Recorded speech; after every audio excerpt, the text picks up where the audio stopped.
સક્રિય કાર્યકર છે ડિમ્પલ મામા. હવે એમની અવગણના થાય. લાસ્ટ યર પહેલી ગામમાંથી છે ને તો કોઈને ટિકિટ આલી જ નહીં. બીજું કે પહેલી ગામે જે સેવા કાર્ય કરેલા છે સમાજ સેવા માટે, પટેલવાડી, ગટર યોજના, એ બધું કોર્પોરેશનને બેઠું જ મળી ગયેલું છે.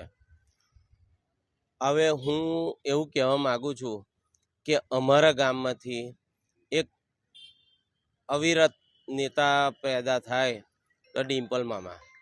હવે ડિમ્પલ મામાની વાત એવી છે કે ડિમ્પલ મામા કશું કાર્ય કરતા નહીં એવું તો લોકોને છે નહીં, પણ ડિમ્પલ મામાએ જે કામ સોસાયટી, પાણીની સમસ્યા, ગટર વ્યવસ્થા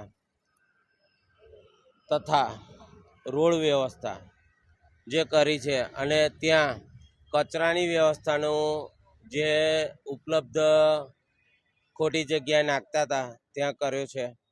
અત્યારે ડિમ્પલ મામાનું મહત્ત્વ એટલું છે કે ડિમ્પલ મામા શું છે એ મને ખબર છે, પબ્લિકને ખબર છે.